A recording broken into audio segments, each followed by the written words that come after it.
What's up guys, and welcome. You are watching Fazi Fitness. So let's start this video with the recent physique update from Michael Krizo. So it's been a month now since Krizo got his shoulder surgery done, and his recovery, I have to say, is going really well. So he's allowed a maximum of 5 kg weight on the back and the chest for now, so that he doesn't injure himself during that recovery phase. So this update where Krizo is doing single arm preacher curls, that is actually a recent one, and his arms still measure over 23 inches at the moment. Certainly the biggest arms of this era, along with the mutant neck fucker. So this shoulder injury, that did allow Michael to get off the juice, off the gear, and go through that detox phase for a few months. So speaking from that perspective, that may have been a blessing in disguise for Krizo. So if you guys remember, Regan also talked about this when he dropped out of the Olympia last year, when he was like 6 weeks out of the show. That the recovery phase last year, after he dropped out, that was actually the first time when he came completely off everything for the very first time in years. And now Brett is on his way to present his all-time best look at this upcoming Legion Sports, which is happening in about 7 days time from now. So just like Brett, Michael Krizo's receptors are gonna be all fresh and ready to fire up as soon as he gets that green signal to fire all the cylinders, to go balls to the walls and dive right back into another prep. And that is most probably gonna be for the Arnold Classic 225, because according to Krizo's plan, that is gonna be his comeback show. And we are most probably gonna see him do some other shows in 2025 as well to get his Olympia qualification for next year. So cannot wait to see Krizo bring his all-time best and see him back on the stage in 2025. Next up, we have a physique update from a retired IFB pro, Seth Feroce. So the man looks extremely impressive for a guy who hasn't stepped on a bodybuilding stage for more than a decade now. He is about to turn 40 years old, and some of the fans keep on asking for a comeback, because the reason is the man looks so damn good. So he used to compete in the 212 division back in his prime, but I have to say that people were asking for his comeback. They aren't seeing things clearly. Yes, that is a great physique right there, but when you get compared to the active IFB pros who have been doing this day in and day out for years now, you just won't stand a chance. That is a different ballgame then, and Seth himself admitted just a few months back. And that's not taking anything away from Seth. The man looks really impressive. The side chest in particular is such a solid pose for him, especially the way his hamstring drops. That is just nuts. So Seth in his heydays, he was famous for having those massive quads. The Toronto Pro back in 2012, that was one of his best looks ever. Or maybe 2009 Nationals, where he won his pro card. His conditioning was just so impeccable at that show. So I really wish he could have had a longer career, but he is still relevant in bodybuilding. And people absolutely love his opinions on Bulat's podcast. So there is another iconic picture of him and the late Cedric McMillan when both these guys competed against each other. And if I'm not mistaken, that is from 2009 NPC Nationals as well. So anyone has noticed how ripped Seth's hamstrings and his glutes are looking in these recent updates? Simply unbelievable, since the man does not even do weight training frequently. And even then, he's still holding on to such an insane amount of muscle mass. And I have to say that is truly commendable. So Regan Grimes hinting at starting his prep for his next competition by posting this throwback video, and easily one of his best videos, pausing just a few weeks prior to the Olympia last year. So looking at this video, you understand why a guy like Jay Cutler rates him so damn high. He has a lot of untapped potential, and I have said this so many times before, that if Regan is able to grow more of that outer quad sweep on his legs, he is gonna become so damn dangerous.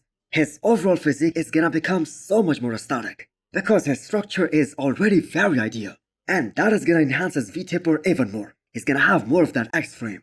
So I really do not know what is the deal with Regan Grimes, why he wasn't able to make progress as fast as some of the other top pros did. I mean, guys like Nick Fokker, Hunter Labrada, Samson Dauda, Andrew Jacked, and so many others, they actually turned pro after him, so many years after him. So some people say that he isn't as laser focused on bodybuilding as some of the other guys are.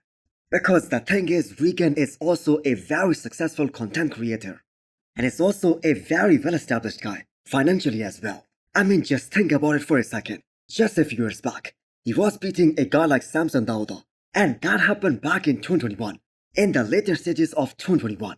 And now the tables have totally turned. Still, what we saw from Regan at the Olympia last year, that was hella impressive. One of his all-time best. So it isn't easy standing next to a mass monster and a freak of nature like Michael Krizo and actually look bigger in certain shots. So that was Regan's best conditioning as well. So the Arnold 225, that is the best show to make a very strong comeback and make a statement that his time is coming.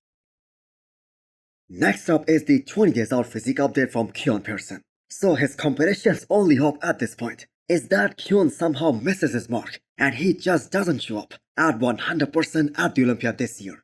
But looking at that pack right now, the detail that is coming in, I have to say it is bad news for everyone who is chasing Keon Pearson for this year's Mr. Olympia. I mean, he was so ripped and so dry even at 4.5 weeks out of the Olympia this year, and they have been continuously digging deep because Keon just doesn't want to win this show. Based on his structural superiority alone, he wants to bring his all-time best, the best conditioning, the size, the density, the muscle mass, and he wants to create more of a gap between him and the second place finisher, and he wants to absolutely demolish the whole competition. Now the record of Flex Lewis of 7 consecutive 212 titles, that is gonna be very hard to break, but with a genetic phenomenon like Keon, that certainly seems possible. Because just think about it for a second, if Sean Carrida doesn't win it this year, he is never getting that title back, because every year he's getting older, as he is already in his 40s now. So who else is there to challenge a guy like Keon in the future? And maybe some new genetic freak will come along. But as of right now, there isn't anyone. But I'm afraid Keon won't stick to 212 for so many years. I mean, he has been competing in the 212 since 2020, and he has been getting bigger with every passing year. So sooner or later he's gonna touch that 212 ceiling. And Keon has spoken about it multiple times, that he visualizes himself getting compared to a guy like Derek in the future. What if I tell you guys that this guy Bulat Sologub, apologies if I'm pronouncing the name wrong, he isn't even a pro just yet.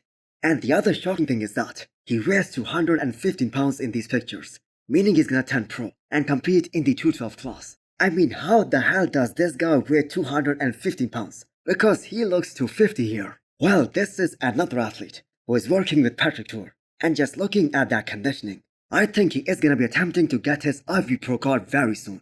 Now, I have to say that isn't gonna be a pretty physique. It's the pure definition of a mass monster and a freak of nature. And sometimes we wonder, where do all these guys come from? The guy has humongous quads and one of the craziest bicep peaks that you guys will ever see. So looking at one of his posing routines, I have to say that conditioning already is off the pro standard.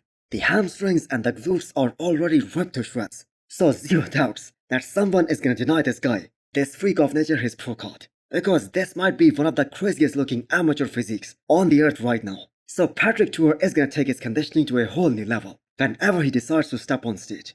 So how did you guys rate this physique as an amateur? And also hit the thumbs up button if you liked the video. And smash the subscribe button if you wanna come back for more. Thanks for watching.